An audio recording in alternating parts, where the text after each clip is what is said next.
पितरों को प्रसन्न करने के लिए कौवे को क्यों खिलाया जाता है भोजन? भगवान राम से जुड़ी है ये परंपरा। पितरों को प्रसन्न करने और उनकी शांति के लिए कौवे को भोजन खिलाने की परंपरा सदियों से चली आ रही है।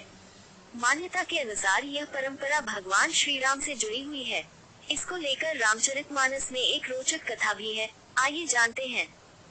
पितृपक्ष के दौरान पितरों को प्रसन्न करने और उनका आशीर्वाद पाने के लिए कौवे को भोजन कराने की परंपरा है, जिसका हिंदू धर्म में विशेष महत्व माना जाता है। धार्मिक मान्यताओं के अनुसार कौवे को भोजन कराने से पितृगण संतुष्ट और प्रसन्न होते हैं। इस परंपरा के विषय में रामचरितमानस में भी एक कथा है। आइए जानते हैं रामचरितमानस की ये पौराणिक कथा। श्री रामचरितमानस की कथा के अनुसार एक बार भगवान राम माता सीता के साथ बैठे हुए थे और उनके बालों को फूलों से सजा रहे थे। इंद्रदेव का पुत्र जयंत भी उस समय वहां उपस्थित होकर ये दृश्य देख रहा था। उसे संदेह हुआ कि क्या यह मनुष्य वास्तव में भगवान विष्णु का अवतार है।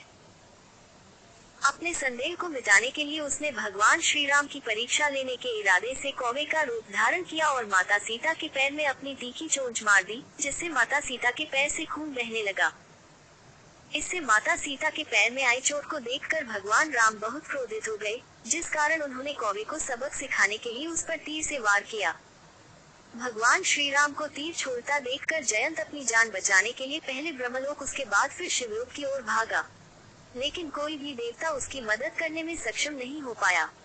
जयंत ने भी भगवान श्री राम की शरण। सब जगह से निराश होकर जयंत अपने पिता इंद्रदेव के पास गया और उनसे मदद करने के लिए कहा।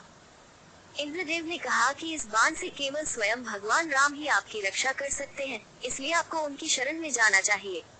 इसके बाद जयंत दौड़कर प्रभु श्री राम के चरणों में गिर गया और उनसे क्षमा प्रार्थना करने लगा।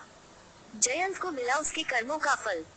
तब भगवान श्री राम ने कहा कि यह बाण निष्फल तो नहीं किया जा सकता, परंतु इसके द्वारा होने वाली हानि को कम किया जा सकता है। तब उस तीर ने कौवे का वेश धारण किए हुए जयंत की एक आंख पर वार कर आंख फोड़ दी। उसी दिन से ही यह मान्यता है कि कौवा केवल एक आंख से ही देख सकता है।